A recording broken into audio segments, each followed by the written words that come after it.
Hello, Jillian. Welcome to Brew and Banter. We meet every single day. First of all, at work, I want to tell everyone both of us are We work work friends. together. And ever since I got the thought of this podcast, I remember discussing with Jillian almost like every next Yeah. day what should I name it, how it's going to go, I'm doing this, I'm going to do that. So the fact that you are finally on my podcast and you're the second guest on the podcast, it feels amazing. How does it feel being here and this is finally coming to life? Yeah, finally, actually, it's coming to life. I've been there with you, I think, since where you were planning the name. Even the name Yes. was not decided, the logo and everything. Yeah. And now finally, I'm here. It feels very exciting.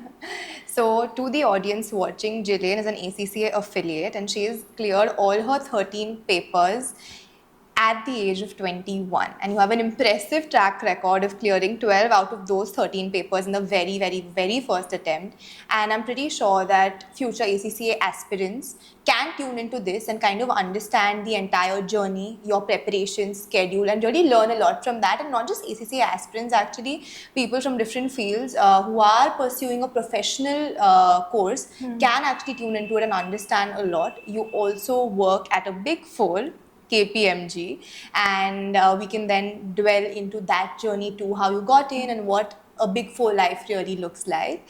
So let's go to the very beginning and first understand what ACCA is and who should do ACCA. People that are interested in what kind of a field should do ACCA. So ACCA is, I'll tell you the full form of it. It's Association of Certified Chartered Accountancy, and basically it is like a course that is recognized internationally. It's an accounting course, like how in India you have CA, so it's very India specific. But ACCA is recognized globally in more than 180 countries. So if you want career mobility, if you want some flexibility, then ACCA is a path for you to choose. And now let's go to the very beginning when you decided to uptake this journey. When you were about 17 or 18 years old, you decided that you should take ACCA. Why did you decide that you have to do or want to do something along with your undergraduation?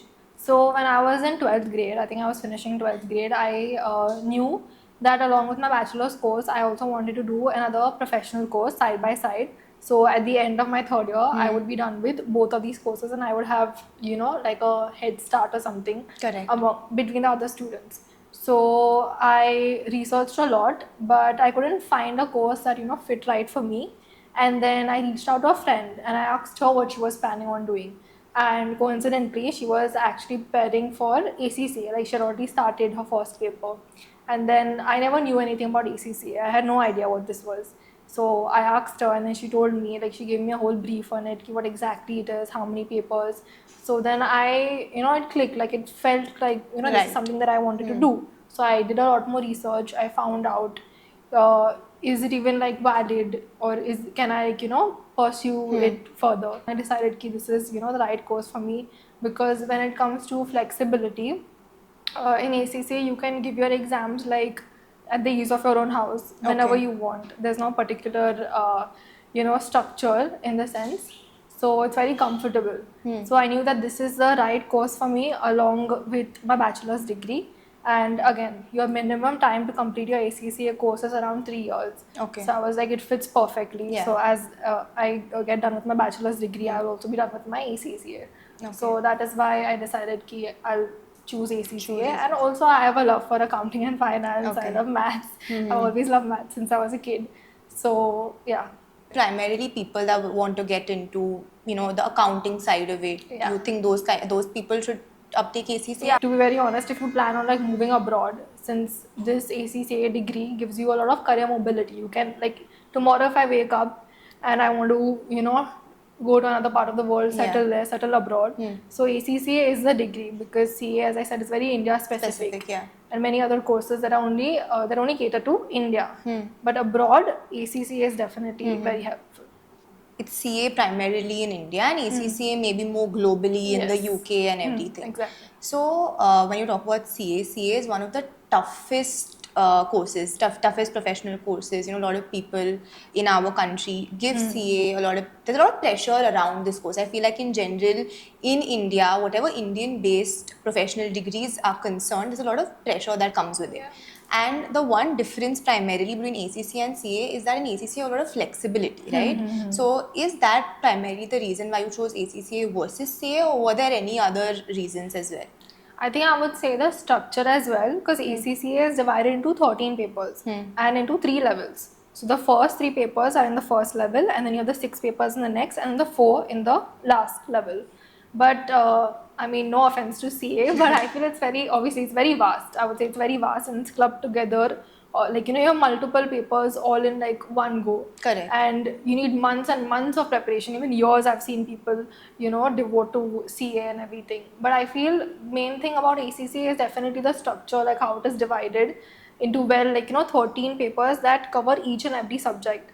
And also, as I said, flexibility. You can give the paper literally wherever you want, whenever you want. Correct. So yeah, I feel that is why I chose ACCA, and I feel it is way more flexible. And you think CA is a little tougher for sure? Yeah, definitely. I feel CA is definitely tough because ACCA, I would say, is more like practical based. Like CA is very like extensive, and I feel it goes very much in depth.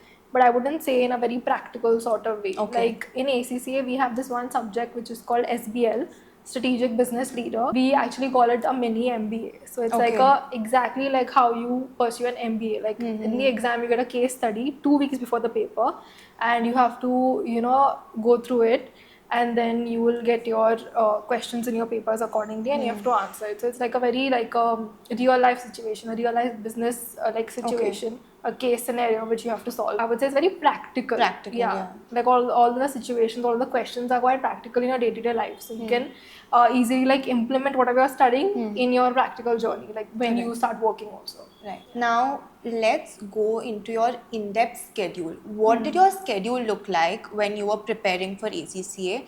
Now, there are two parts to it. Initially, you were studying along with college, and then you also had to give a few papers while you were working. And I'm pretty sure both of those schedules might be drastically different.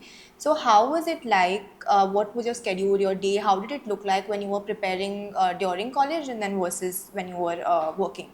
Yeah, so when I was in college, I remember everyone used to tell me ki it won't work out. You will have to, I wouldn't say like give up on ACC and pursue it later, or you will be missing out on your college life. I remember all of my friends were telling me ki kaise hoga, kaise hoga. That is why I think I would say I kept it even more like, not secretive, but I kept it quiet because I wanted to be more focused. Because I knew if I would, listen to all of these things that people had to say, then that would distract me. So I definitely kept it very private. But in college, so obviously in the morning when I used to go to college, I used to like wake up at around 8, 9, go to college, then come back. And then I had my classes. So I did classes for ACCA. So as soon as my college used to end, sometimes directly from my college, I would go to those classes, and then I would come back super late and then do my own study sessions, do own revisions. But so in college, we have all these fests and everything, right? And everyone kept telling me ki obviously you won't be able to manage both, because I knew so many people who were pursuing ACCA who never even came to college. Who just came to college, gave the exams. They never actually experienced a full-fledged college life. But I did not want to give up on that. I also wanted to do all these, like events and all, and actually experience the real college life. So I thought, I put my mind to it. I was like, nahi karna hi hai. I also have to, have the fun and everything. I'm not going to give up on my social life just because I'm pursuing this. And I was like, I'll do it. I'll manage. So first was definitely very difficult. And I remember I stayed in college till like late nights and everything. And my mom used to call me, ki, Arey, you come home, you have to study also, you forgot. And then, but I managed. Like, I used to give time equally for college, for all these fests and everything, even though it was very challenging. But I was like, karna hai. Like, if I have to, like, I know I have to do it. I don't have a choice. It's just how I manage my time. So I gave time for college, for all these other extracurricular activities. And I also came home, even though I would stay up till late night, 3, 4 was like normal for me. It was really totally normal. Like to, be up till like 4, 5. My mom also used to wake up, that time I used to sleep. I still remember that. So, but I knew that I had to make time for it. Like, even though it would be difficult, I had to make time. And then once work started, that was definitely very challenging. It was very, very challenging, more than college. Because like at first it is very how to say this, uh, like work, it was very difficult to even adapt to work life. And So the that whole sudden change, switch is a lot yeah, that is actually. very, it's Yeah. very difficult. So adapting to the people, the work, the places, the travel and everything was very difficult. Along with that, I had to come back and actually take out time for studying. So at first, I remember I telling my mom ki I'll have to take a break from ACCA and maybe for a few months or something until I completely adjust to the work, the corporate life. Yeah. But then she was like, try thoda, like push it. If it's not happening, then theek hai, it's fine. Then I was like, theek hai, matlab, now let's see, I'll give it a go. So I used to come back. I remember because of the travel, it took quite some Yeah, time yeah, to reach home. So I used to reach home pretty late, like I think around 8, 9 or something. And then I used to have my dinner and everything. And I used to remember, because the thing is, like, we have a thing ki we all sit to have dinner together, and then we watch TV and have a fun like family time. But I used to give up on that, and I used to just lock myself in the room and I used to study. I used to study till like 2, 3. 2, 3. Yeah. Yeah. And I remember like I used to wake up then again the next morning early and then come to work. So that was my schedule. It was very hectic. Yeah. But it was rewarding. So you said that especially during work, it might have been incredibly hectic. Now, when it is that hectic, you come back home, you need time to yourself. When you come back home, you don't have time to yourself. It can get more annoying and irritating. Yeah. And in this entire process, in this entire journey, when everything can be too much, did you ever feel like quitting, giving up, and just not studying? Not quitting, I would say, but definitely like taking a pause, taking a break, just like refreshing. Like I used to, like, there were some days that I just did not feel like studying. I did not have the energy to study, to open my textbook or to read anything, because I knew nothing would go in my brain. So there's no point wasting time.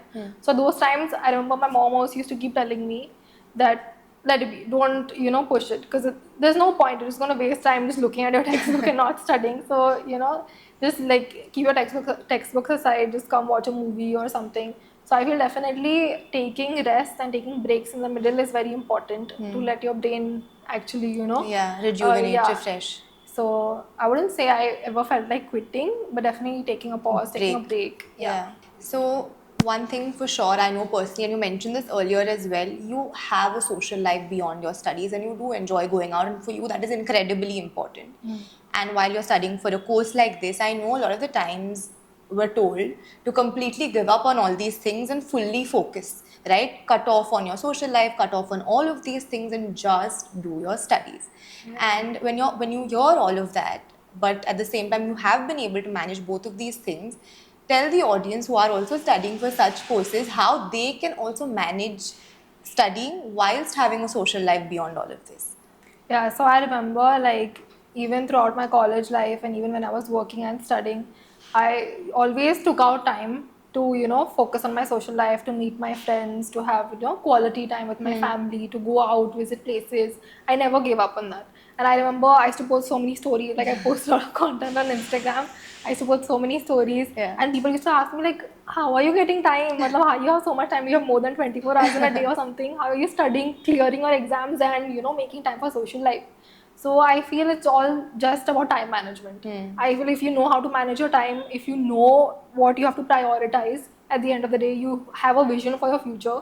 You know that you have to make it happen. You have to work. And to all the people who are studying ACCA or any other course for that matter, I feel time management, I know it's easier said than done, but really prioritizing your time and make it always make it like quality over quantity, because I hear people say, I study for 10 hours, 12 hours. Please. But it doesn't happen. Yeah, 10 hours, 12 hours is too much. I feel like prioritizing on the basis or like making your to-do list on the basis of the things that you have to complete, like quantity more than, the quality of time that you give. So if you are able to manage that, I think like it's very easy to, have a social life also simultaneously with your studying. But anything that looks that easy, as you said, that a lot of people told you, how are you doing so much? You are studying also, you're passing the exams, you're going out, your social media looks all rosy. But anything that looks easy is really not that easy. Yeah. So behind the scenes, you're probably working double as hard to make it look easy. So Did it ever take a toll on you, all of that? And did you, sometimes balancing also can get too much. So how were those days? How did those days look like? Yeah. So I've not actually told this to anyone, but I definitely had my set of like crying sessions post midnight when everyone in my house used to sleep. Because sometimes I used to get so frustrated and exhausting. It used to get so exhausting for me because like going to work, working for 8 hours, 9 hours, coming back, you're dead tired, but you still have to open those books and study. It used to get like too hectic and exhausting. So I definitely had my moments where I used to, I wouldn't say doubt myself, But but break down yeah, sometimes. just like breakdowns. And I actually just cried out. I used to cry out alone. Sounds so sad, but I used to cry out alone, and I was like, we came so far. We can do this. We can make it till the end. And I've always had my mom supporting me. Not only my mom, my entire family always supporting me and pushing me like just 2 more exams, 3 more exams. You got this. So that kept me motivated like throughout. So those small talks, pep Yeah, talks pep with talks to yourself. yourself. Yeah, it's very, very important. Like looking at yourself in Yeah. the mirror and just giving yourself a pep talk. You can do this. You have come so far. You have, Yeah. gone through all these things and you've overcome it. Just a little more further. Yeah, that helps a lot. So give the future ACCA aspirants a little bit of some tips basically that you did, certain tips, certain shortcuts for memorizing the concepts that you did that they can probably take to Yeah. make things easier for them. So I feel mock exams are super important because I know many students who gave their papers with me who are still pursuing ACCA who say that they don't have time to give mock exams because they're so busy in their study text, doing revision of the chapters or your exam kits that they don't make time to For actually mocks. practice a mock. But it's so important to practice a mock in proper exam conditions, like no distractions whatsoever, like 3 hours or whatever is your exam time. Just actually sit there and give a paper, because then once you go into the exam center and if you have not practiced enough, I feel just that whole environment, of like everyone is so silent, everyone is so focused. 3 hours I have to sit here and actually, put all of my energy into giving the exam. I feel that takes a toll on them and that creates a pressure. And that kind of like drifts them away from actually answering the questions. The main paper. Yeah, the main paper. So I feel like that is super important. And also like the tricks that I used to use was, so I watched a lot of recordings throughout, like Okay. in my coaching classes. Since I used to not have time for attending the actual live classes, I used to watch a lot of recordings. So whenever I watch the recordings, I always made it a point to make my own notes in my own way. Even it was like diagrammatic, like a flow chart, like a Correct. mind map almost. Like that's something that it used to be very messy, but that when once I look at it, I totally understand Correct. like what I've written. So I feel making mind maps or something like like a diagram or something that only you can understand, like make it as messy as Yeah. possible, but something that you can understand and look back and just looking at it for like 10 minutes, I remember all the points, all the things that I've written. So I feel that making notes and also consistency, like no matter what, no matter how tired you are, no matter whatever you have during the day, at least 1 hour, 2 hour, even just don't not do anything. At least every day, just take out maybe 1 hour and actually study something. Even though if it is small, it's fine. But at least something, consistency I feel is so important. And so I have this one mentor. I'll take her name. It's Yeah, for Dharna sure. ma'am, and she helped me for I guess almost all of my papers. Okay. And that was something that she used to say, ki no matter what, like no matter how tired you are, no matter how busy you are, just even you're taking 1 hour out of your day and studying, Yeah. like even like a tiny part, just one page also, but at least something that makes a difference. It goes a long way. Yeah, it goes a long way, because if you take 1 day ka break, or that turns out into 2 days and 3 days, and that gap really messes up your whole schedule. So just like consistency and like studying every day, no matter how little or big it is. And when you are scoring low on mocks, and it can happen when you're giving mocks for the first time, no matter how much you've studied, you can score low, right? Does that ever get to you that, oh my god, if I'm scoring low right now, how will I do in the main paper? And when it does, how do you try and overcome that? So I remember the first mock for one of the first few papers that I'd given. I looked at the mock and I knew absolutely nothing. My mind went like blank and I was freaking out. Literally, my hands were like, started getting all cold and everything. I was like, I can't answer the mock now in 3 days. How will I answer the paper? So that really freaked me out. But then my guide, as I said, Dharna ma'am, I remember her telling us ki, it's completely normal to see like a mock 3-4 days before the paper and being completely blank and not knowing what to answer. You might just forget everything that you even know. You might think you don't know only anything, ki what Yeah. you will give the paper. So I feel like, so the mocks, that how I used to structure them was, at least I would give like 1 week before the paper, before the actual paper, I would actually give my mocks, and I would. It's okay if I didn't know something, I would not know. I would just skip to the next paper, next to the next answer, and I would, whatever I knew, I just wrote in my paper, and then I used to actually look back to the answers and go through them. And there were many things that I didn't know, but after a point, I realized that is normal only. It's fine. Like my first mock, I will never know all the answers to all the questions. Then doing mocks continuously, like the second mock, third mock, then I realize, where I have made mistakes, where I've messed up, where I need to focus on. So I think that helps. Like, you don't have to be perfect because it's just a mock at the end of the day. Right. But continuously practicing mocks gives you that clarity, tells you where you have to focus, where are your weak areas, the critical areas of the paper, how long are you taking to actually give the paper, time management and all of that.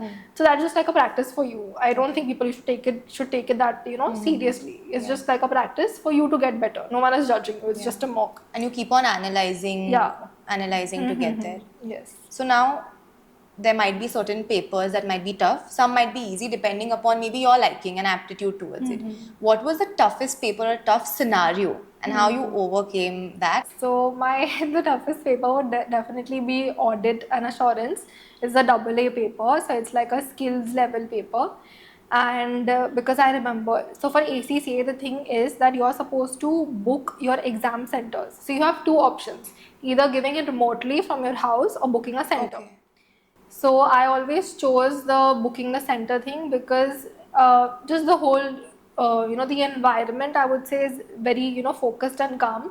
And I know that I have to get there on time. It's like very structured. So I just prefer going to the centers. And I remember, I guess around 1.5 months or even 2 months before the paper is usually the time when we book for those centers. But the time when I went on the site, all the centers in Mumbai were full. And I was freaking out because I was like, I didn't want to miss on this exam session. Because so ACCA exams are structured like every quarter. So 4 exams, 4 sessions a year.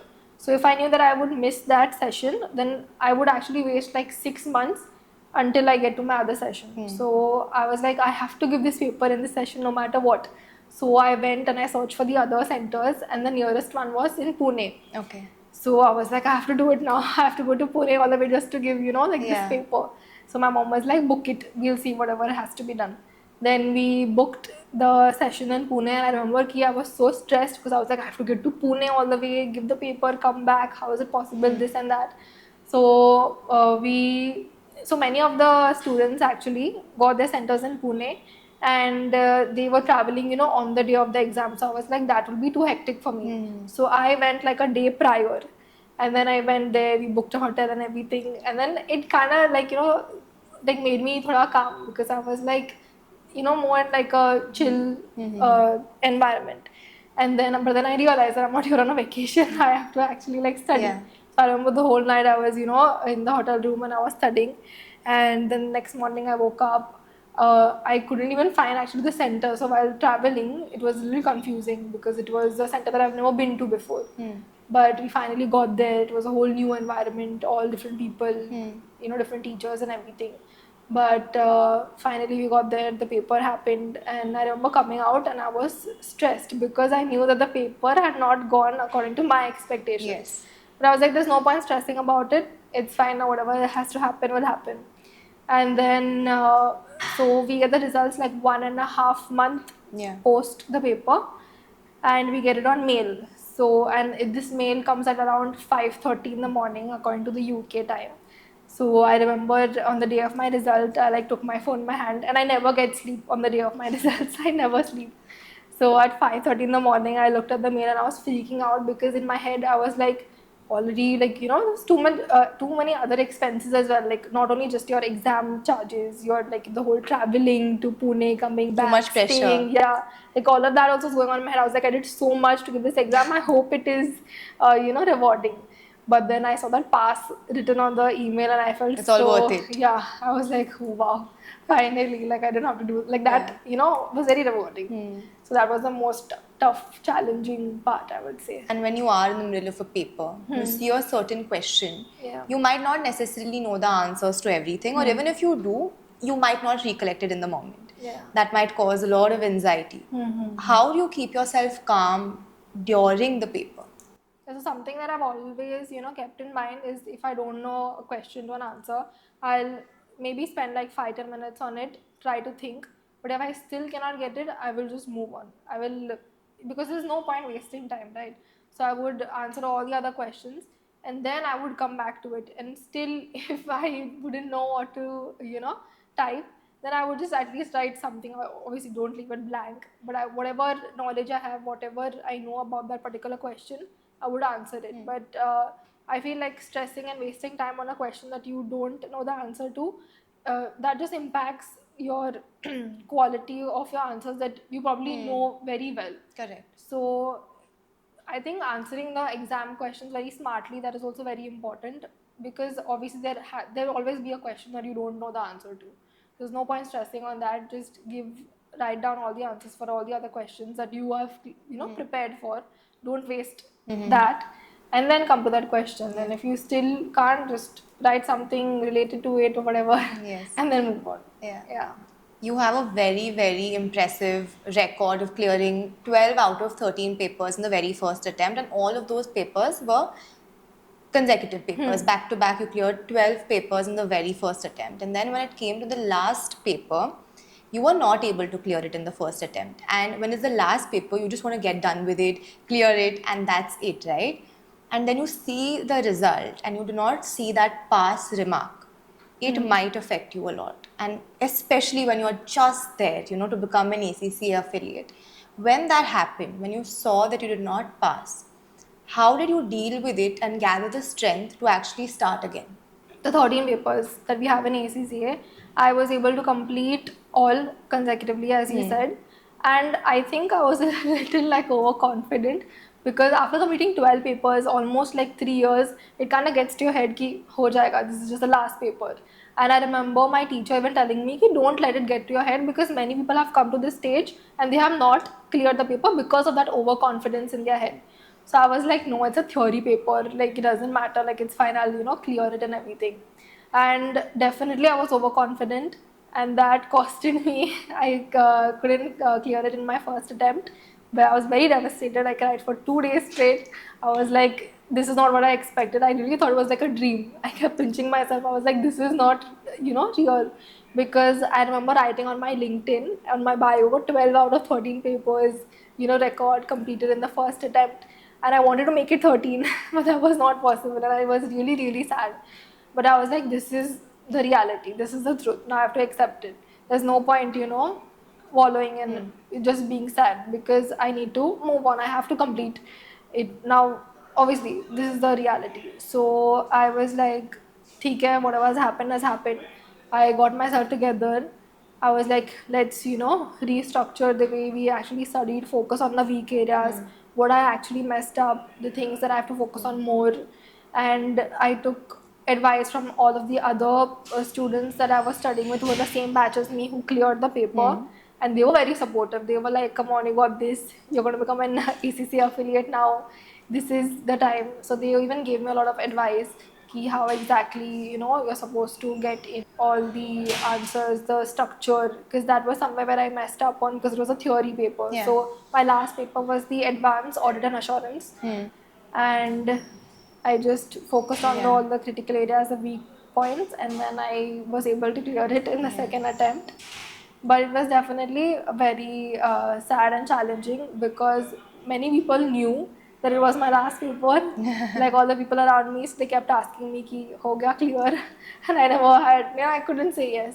So, but yeah, when I finally cleared, it was a very rewarding experience. So you think failure taught you a lot?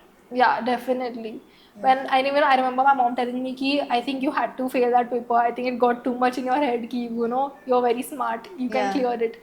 Because everything you have to fail in life. I feel failure is definitely it is like how you take it. It's like you have to take it as a lesson and you have to learn from it and not let it get to you in a negative manner. ठीक है, failure happens. It's fine.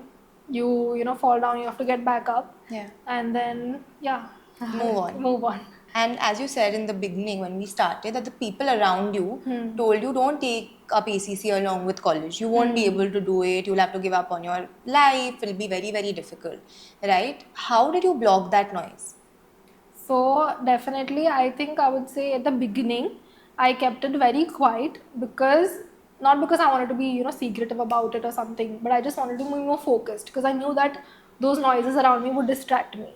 And even my family, like even within my family, I don't think everyone knew that I was even pursuing ACCA.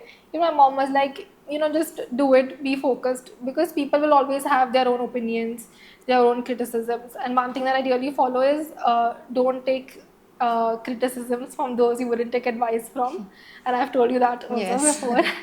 So definitely that also helped me to even stay focused, because people have their opinions and it's fine, but it's your mindset. So I would say ki sometimes it did impact me. Sometimes I was like, I think they're right, like I think it's not gonna happen because it's very difficult. But then I was like, no, I have to do this, I have to prove them wrong, I have to do it for me. And then I used to like just block all the noises and just completely focus. And I was like, I can do this. Yeah.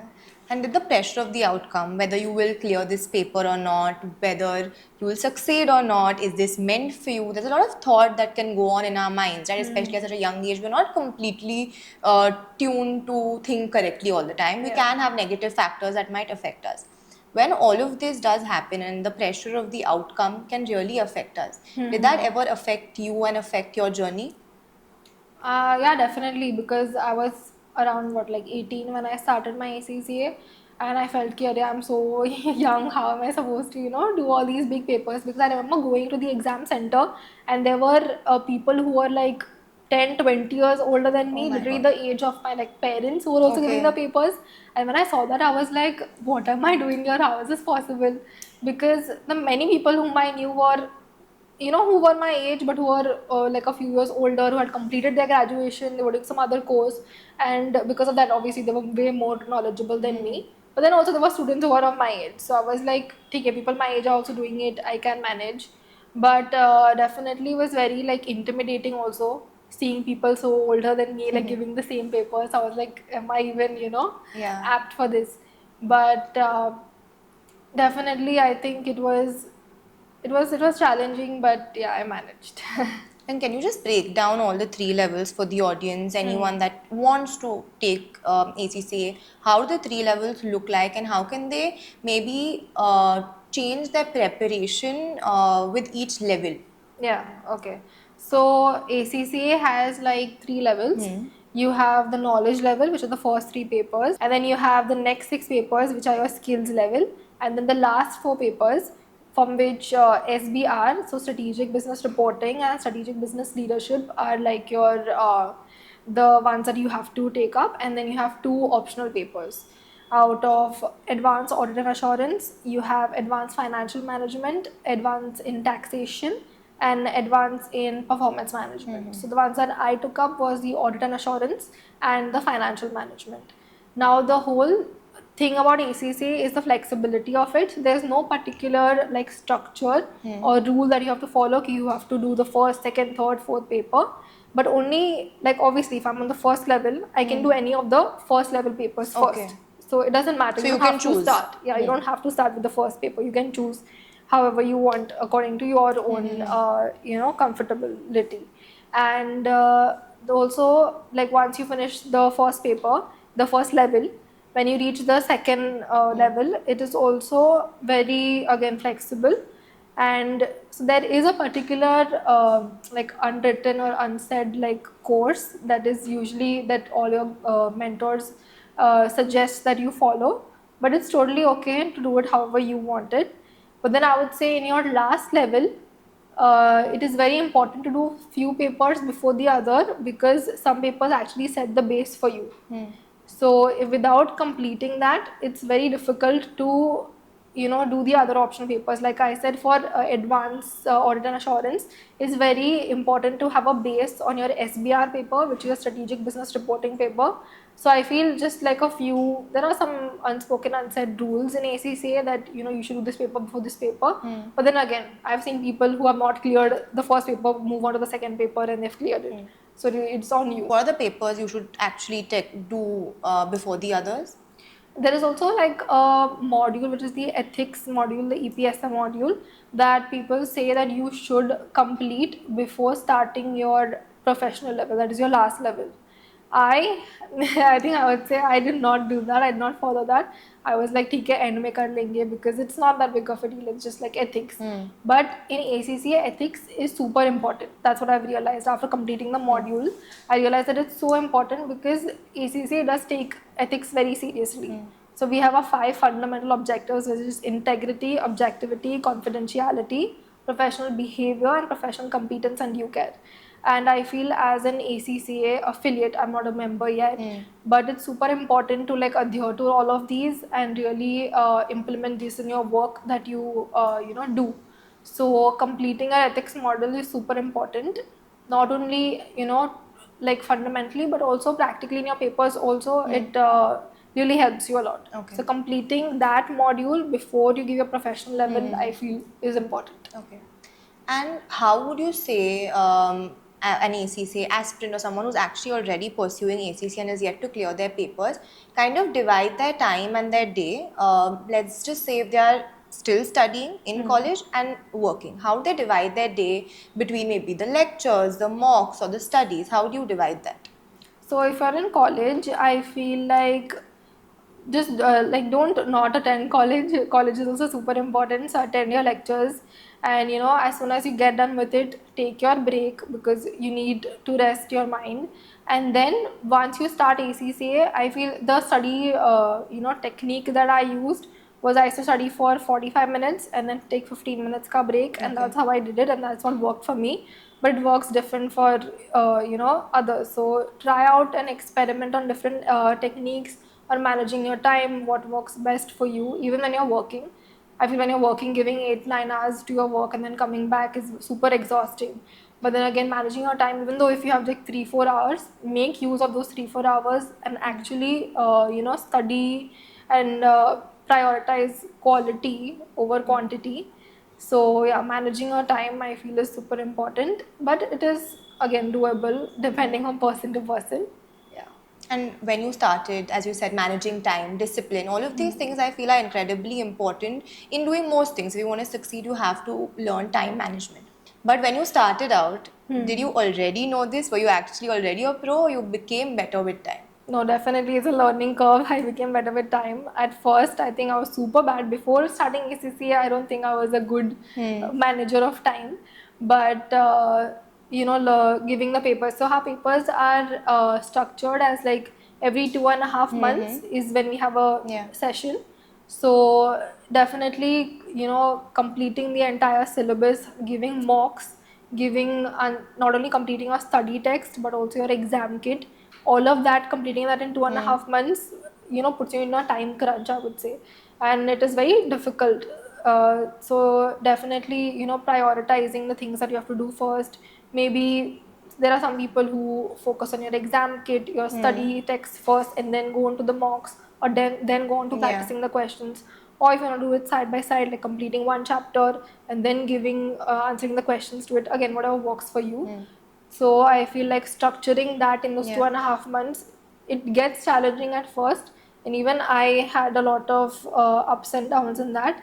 But I think throughout all those 13 papers, I came to like I reached that level ki, okay, this is how I am supposed to do. This is what works the best for me, and I'll do that. Yeah. And obviously, when you're in college, you might want to go out, chill, enjoy with friends, maybe go out partying for the night. But then, because you're doing ACCA, you might just have to say no to that. The importance of really saying no comes into the picture in this, and you might have to cut that off and really come back home and study, did you ever feel annoyed and ever feel like, oh my god, I just want to go out, party, chill with my friends? Definitely, there were times where I was so tempted that I couldn't say no. I definitely had those moments. And because obviously you're in college, you have so many parties, so many events happening, you don't want to miss out on that. And I feel I had, a good share of, like enjoyment as well and also studying. And there were times where I remember I was like, I used to get too much into all of those activities and I would lose my focus on exams. And sometimes I used to come home super late from parties, and my mom calling me up, Ki, where are you? Come home. You forgot you have to study this, that. You missed out your classes. So I definitely had those moments. But then again, I like regrouped myself. I was like, no, I got this. I have to be, stay focused because it's very easy to lose focus, especially when there are so many people around you. Because all of my friends, I would say, they weren't exactly like pursuing any other course like how I was. So it was more chill Chill for for them, yeah. them. So definitely that did not help me because they used to be like, "Arey, it's okay, one day come with us. It's fine one day if you don't study, one day if you miss out your classes." But then that one day turns into 1 week, and then you mess up your schedule. But then I knew that I had to stay focused and obviously be consistent. So I used to, yeah, it was very difficult to say no, but I did say no. And but I knew that all those sacrifices would definitely, be rewarding Yeah, at the reward you end. someday. Yeah. So I always kept that in mind. I was like, no, I You have got to go this. for it, Yeah. yeah. And from whatever I'm understanding, we're talking, I've realized that your mom has been a huge supporter, a huge pioneer, and has really backed you and has really pushed you. And I feel like I can relate to that. My mom's sitting right there behind. I can really relate to this, and having that strong influence and that backing of your mom who tells you that no matter what, you can do this. Even if the world's against you, just having that one voice telling you that you've got this, that changes everything. And how did having your mom support and your mom telling you, I'm there for you, just go and do your work, change everything for you? So my mom was definitely my number one supporter. She is still to this day. Actually, she was the one who even inspired me to get into finance because she has worked in the banking industry for like 20, 30 years now. I don't even know the exact number. But, looking at her definitely inspired me even to get in this field. She has a lot of knowledge. She's a very smart woman. So I feel, whenever I have any questions or whenever I have any, problems regarding my career, I always go to her, or even my personal life for that matter.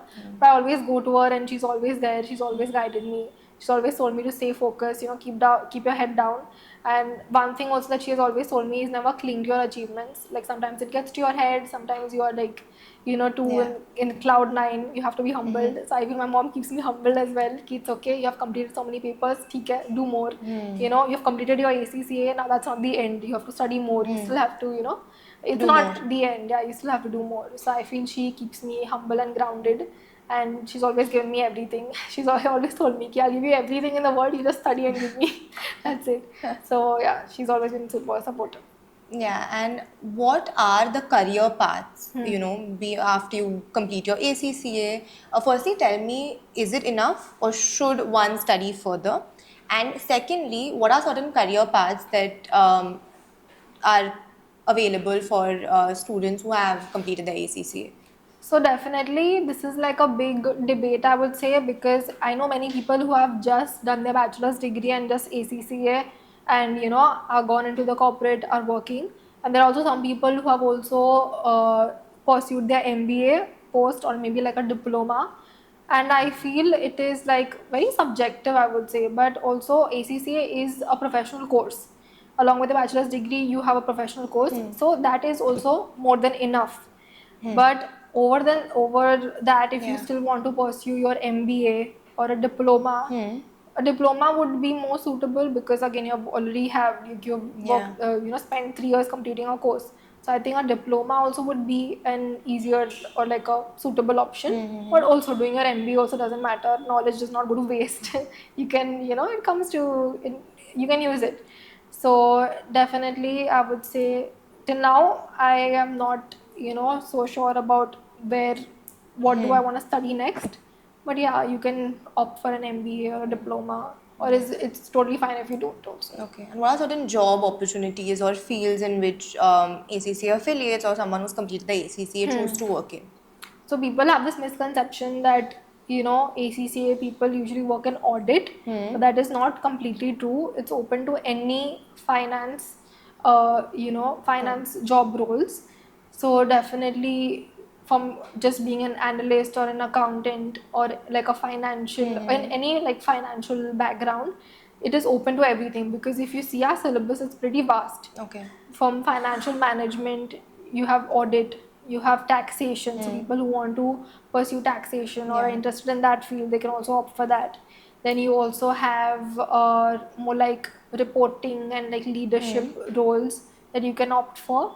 And then you also have law. You can Okay. also go get into that. Okay. So it's very vast, I would say. It's not just auditing, because people do have this misconception, because many of the ACCAs, they do start their corporate journeys in audit like me. You have, yeah. Yeah, but you can totally get into like any field. I have Yeah. friends in taxation. I have friends who are just basic like an actual like depth accounting Okay. roles, or just normal basic finance roles. It's open to everything. I think it's pretty vast. Yeah. Now I'll shift the topic a little bit. Both of us have actually spoken a lot about manifestation. Yeah. The power of positive thinking, and how positive thinking and believing that what you want to achieve is already yours. Yes. Believing that no matter what, you can achieve that. And you've told me there are a few techniques that you kind of follow in order to do all of that, to manifest your dreams into reality. Can you throw some light on that? So I would say I'm a very spiritual person like that. But definitely, I think it's all about your mindset. It's all about your mindset. No matter what your situations are, circumstances are, it's just you have to focus, and you have to have that mindset key. This is already mine, and this is already here, and you just have to accept it. But definitely, along with that, you also have to work hard. You have to put in the work. It won't just magically happen. So it's just like a mindset, and it's like you have to keep affirming yourself. You have got this. It is yours, and you have to just focus yourself, and also work hard, work smart. That is also super important. And do you think luck plays a role in things, in success? Definitely, maybe like I wouldn't say. Do you think there's anything beyond just your hard work, and there are some other forces out there that are helping you? Yeah, I would say definitely, like more than your hard work, it's also your faith, your luck, that plays an important part. Yeah. Yeah. Now let's move on kind of to the big four life. You work at KPMG in a big four accounting firm. Yes, with And yes, with me, she's my work bestie. You started working when you were all of 20 years old.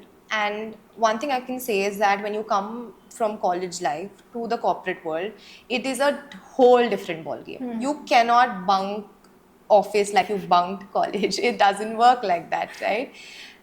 How was that change like for you? What changed? How did you cope up with that? Yeah, when it hit me that we don't get summer vacations, that was really very devastating. But definitely it takes time, a lot of time to adjust, because you just gotten out of college. It's so easy to bunk lectures and whatever. Like you don't feel like it, then you don't attend lectures. But you can't do the same thing when you're at work. You have to Yeah. sit there 8 hours, 9 hours, and complete the work that is given to you. It's definitely very challenging, and takes time to adapt. But I feel once you get the hang of it, and you feel comfortable in that environment, then it becomes easy for you. But getting into it and the transition is very difficult, difficult. because it's not just the environment, it's not just the 8 hours, 9 hours of working, but it's also the people.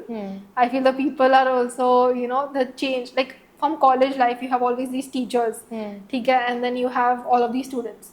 But when you work, it's like you have these mentors, but it's I don't know how to say it, but it's not very It's not like a teacher-student it's not a situation, teacher really. student situation, because And there can be competition. Everyone wants to climb the ladder. to understand there are so many different kinds of people out there with different opinions, to adapt to that and just accept that, that was very difficult. Yeah.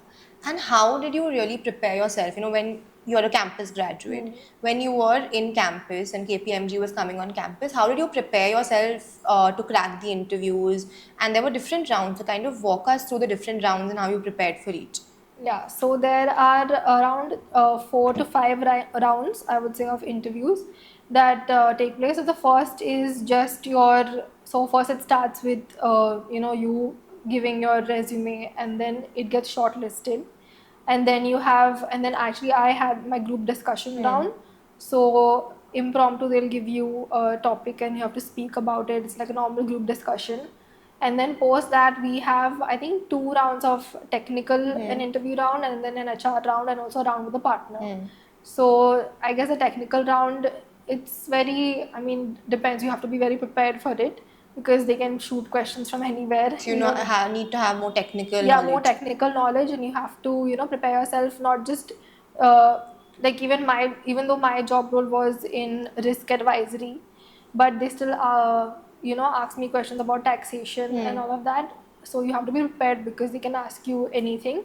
And then also they can also ask you like very general knowledge based questions, because I remember I was asked, I still remember that question. It was, what is the slogan of G20? And I was not aware about that. So, and then also like few questions like when the Olympics would be next and all of that, and I had no idea. So I was like very honest, ki I genuinely don't know.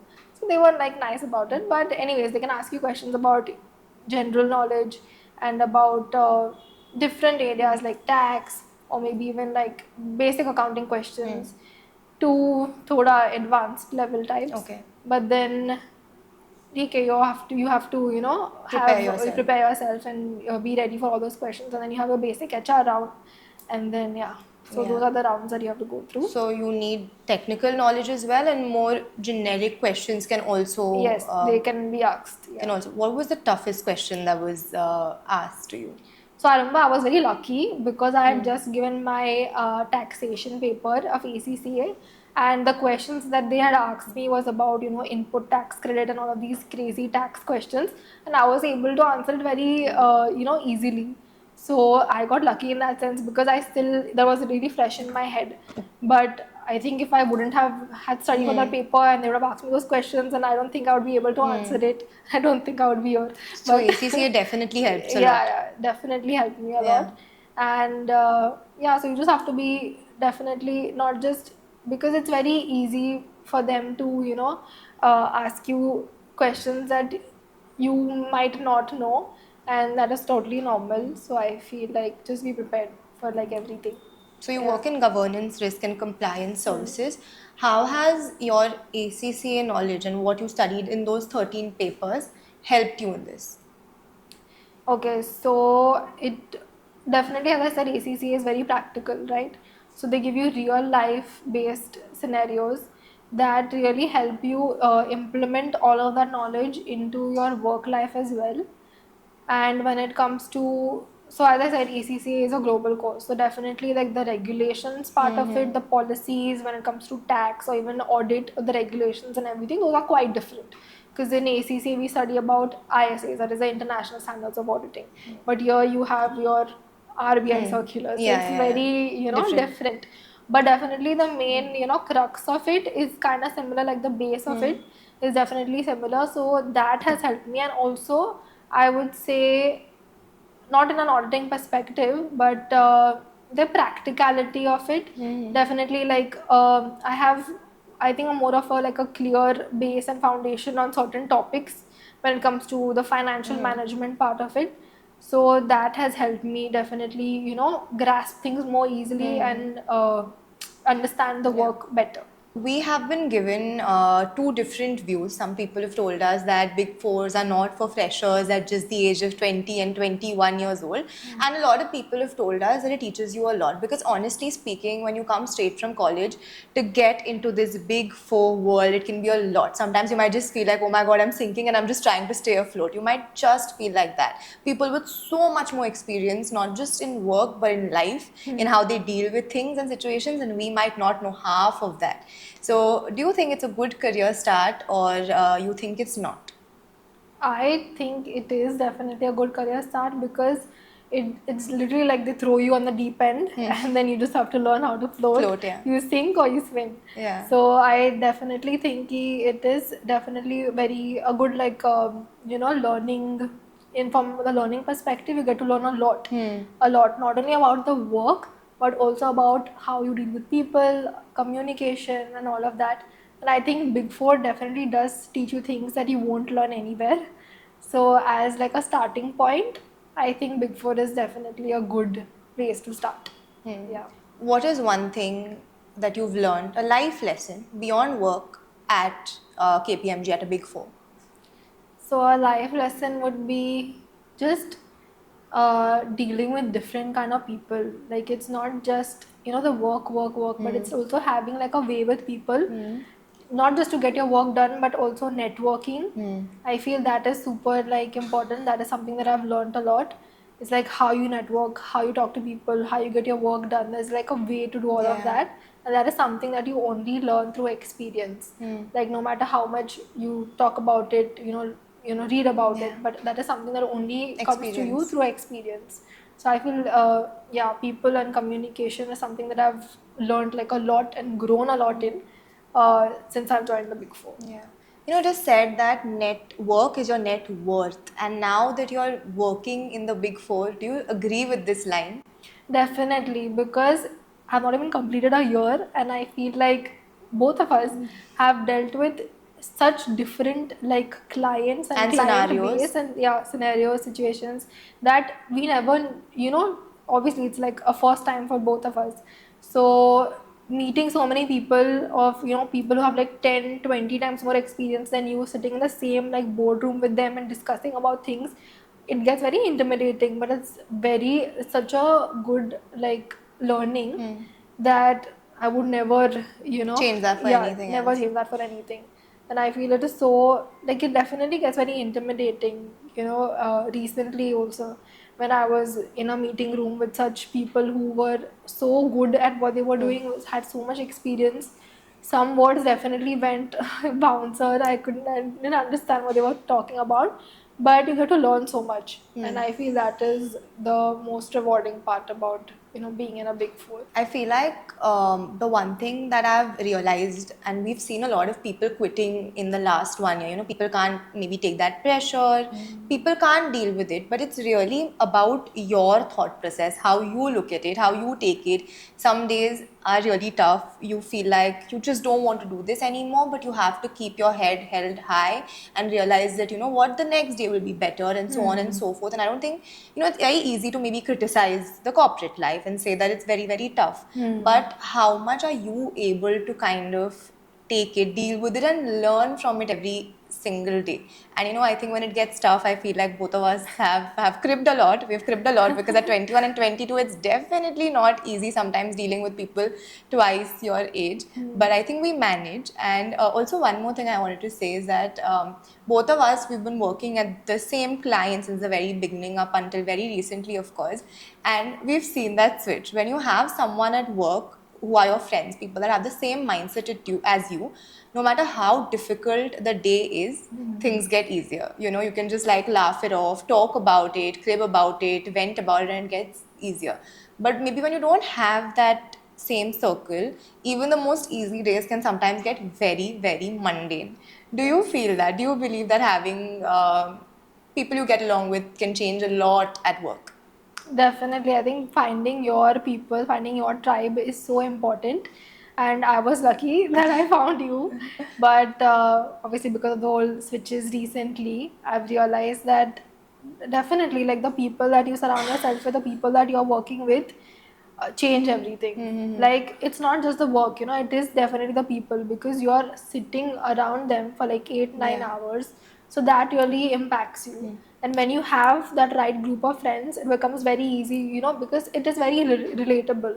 Like whatever, if there is any problems that I'm dealing with, I would come and I would tell you, you would come and tell me. Yeah. So having those people who can relate to you, who can understand what you're going through, and then who support you throughout, and who want what's the best for you, finding your kind of people is so important. And if you don't have that, it might get difficult. Because I remember people used to tell me all the time that, oh, you have Rashi, it's so like easy for you, Easy, because yeah. you have at least someone who can understand you, who's going through the same thing as you. But if you don't have that, it definitely gets difficult. Yeah. A lot of people say work friendships are not real. Touch wood, we've been lucky, but I know that a lot of times, I understand why people say that, because you shouldn't share everything with everyone in the corporate world. What have you learned from that about friendships in the corporate scenario? Because they can be people. There's definitely like a stereotype that people at work are not your friends, and never cry in front of them, never share things with them. But I feel that is not entirely true. People who are genuine, who you can trust, who you can share things with. So it's just based on if you find those kind of people, and it's okay if you don't. But trusting people, I would say, in this corporate world is It's not not very, very it's easy. not easy, because people have their own aspirations, I would say, that and priorities. So sometimes they, because everyone just wants to climb up the corporate ladder at the Yeah. end of the day. Some people do it together, some people want to get there fast and alone. So definitely I think trusting people does not come easy, but at the end of the day, I take my work as I just want to go there, learn, And and then come come back back. home. I don't want You don't anything take it else. back home. Yes, I don't want to deal with anything else. I just want to learn. So that is Yeah. all I'm here for. Now, I would just talk a little bit about ACC as well here. Now, give a little bit of an insight. Of course, you've studied when you were working, you've studied when you were also in college.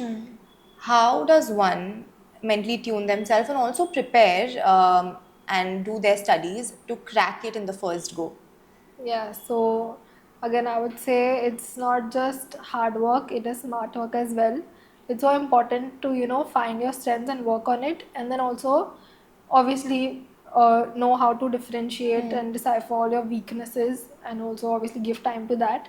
But it is a lot of smart work, and really practicing, putting your head down, and just focusing on things that really matter, prioritizing, super important.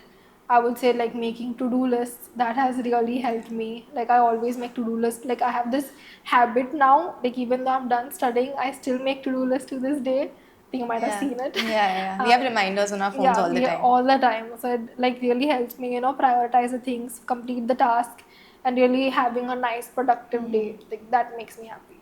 Yeah. Yeah. And on a side note, can you give some tea into the big four world? Some tea you can give. Some gossip. God. Don't give too much because our managers might be watching, but Tea into the big four. Wait, let me think. I think this everyone would relate to, who are like, starting out on the big four, who have like, are like freshers, is like documenting things.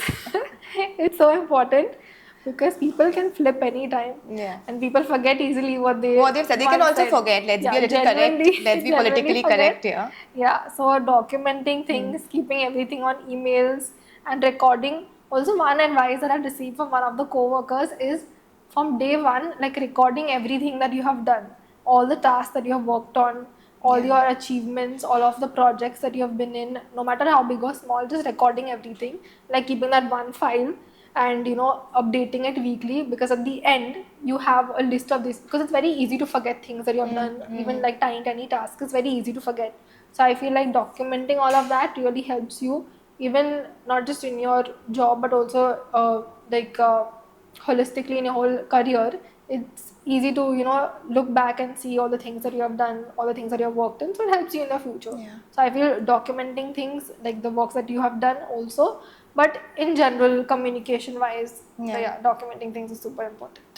In consulting, I think our job kind of comes under the main branch of consulting, you would say. In consulting, there's constant change. Clients can change, and because clients change, the people you work with change, and the locations change, and you might have to primarily work from the client location. Yes. And sometimes that change can be nerve-wracking. You can get anxious, nervous, constantly meeting new people, especially if you're not a full-on extrovert. Yeah. Does that change ever make you anxious? At first, definitely it did, but like how recently also I've had a change, I've had a switch in my clients, and now actually it was very easy for me. I would say this change. Definitely, it takes time at first, because it's so easy to get used to one particular client, one, be it the location or the people or the work. It's very easy to get used to it, and then suddenly you've been told ki you have to switch something else that you have to take up. So it gets difficult because you get so comfortable and eased out and then you realize you have to do it all over again, socialize and network with the clients, create like this rapport with them so that you can obviously, Yeah. work with them and everything. But I feel it's super important, like as they say, the only thing constant is change. So you have to be very adaptable to all of these changes, and yeah, that it just comes to you through experience. Because no matter how much people tell you ki ठीक है, do this, do that, but as if you are not experienced it, then you wouldn't know. So it comes through experience, and then once you get it, yeah, then it's easier. Yeah, right. So, in this entire journey of doing ACCA and then also obviously now just starting your work at the Big Four, you're almost done with the year actually. You might have grown as a person. Of course, your knowledge has improved and things like that, but you must have really grown as a person and learned many life lessons. Yes. What have you exactly learned? And tell us a few lessons or certain things that you've learned and grown over the last 3-4 years. I think personally I've been more independent. That is something that, because obviously Big Four life, you start out like from my college, there were around 3 or 4 people that were chosen during the campus placement interviews. So I knew those 3-4 people, but I knew that I can't just keep my circle, just to those people. I have to really go out there, socialize, network, and there were some things that I will have to do it alone. Won't always have people around me. That is something my mom has told me too. Ki learn to enjoy your own company, Yeah. because that is like the number one thing. You have to learn to enjoy your own company, because you won't always have your friends with you, and that's completely fine. So being independent, that is definitely a thing that I've learned.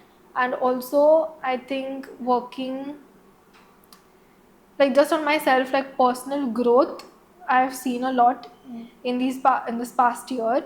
I have technical wise, so obviously like I've learned so many things, but also personally I would say I've seen a lot of changes in the way I speak, in the way I communicate, in the way I present myself. So definitely, yeah, these changes, yeah. That's very nice to hear. Now let's do a very fun girl, let's be real segment. It's a Yes. fun rapid fire, so quick questions and quick answers. It's really It's too fun. much pressure. Yes. Shoot. Ever pulled an all-nighter to study? Not an all-nighter, but definitely I've stayed up till like 4-5 a.m. and just slept 4-5 a.m. Yeah, that was completely normal for me. So yeah, just 1-2 hours of sleep. Coffee, tea, or energy drinks? Choose Coffee. one. Coffee? Always. But now you've switched, no? Yeah, recently I've stopped because I know caffeine is not good for health. So I've switched to lemon Listen, tea. you should always have one addiction, and coffee is a good one. Worst study tip anyone has given to you? Oh God, the worst study tip. Like I don't know, when people say ki, study for 10-12 hours, and that I just can't. You're against this no, 10 I'm 12 totally hours. against that. So that's a very good insight. People should know Yeah, this. people should know. Yeah. Best study tip someone has given you? It would be like taking breaks and studying in intervals. So the 45 minutes studying and the 15 minutes break. That is something that my mentor actually told me. So that really Breaks helped are me. important. Yeah, very important. Ditched studies to go chill with friends. Yeah, I did that in my college life. Yeah, definitely had that. Worst mistake you made in your study journey? Oh, the word. I think it would be when it came to my last paper. I was super overconfident. Overconfidence just like ruins everything. Kills So just it. don't cling to all of your achievements. Yeah. As I said, just put your head down, focus till it's done, till the end. Yeah. Have you ever binged watched shows or movies before exams? I don't think binged watch, but definitely I've watched like movies. I'm a fan of thriller movies. Not and given everything. up on it no, completely. No, I don't give it up. Ever lied at work? Yeah, I don't know. Yeah, yes. I think white lies are fine. Yeah, everyone does it. Yeah. Secretly hated someone at work, but pretended not to. It doesn't everyone. Yeah, I mean, yeah. Yeah, I think that's an answer. Hmm. If you could go back and change one thing, what would it be? Nothing. No, I don't have any You're regrets. okay? No regrets. No regrets. I think everything happens for a reason. So Yeah, that's true. So we're like at the end of this podcast. I can't believe that we started and it's actually also done. Yeah. Can we just end this with a good advice someone gave you or you heard somewhere, any quote that you would like to share? Your favorite one? So my favorite one was definitely something that I've told you also, is to never take criticism for someone you don't take advice from. Because people always have things to say, people will always have their opinions, but would you ever go to them to take advice? Like, if That's not, true. then just don't focus on whatever they say. Just focus on the people who actually support you, have been there for you, and yeah, that's it. I definitely had a lot of fun. I got a lot of Yes. information. I'm sure the audience got a lot of information. I How hope. was your How was your time here? Definitely was very fun sitting with you one on one and doing this. Like, actually, Yeah. it was very fun. Yeah. Thank you so much. Thank you.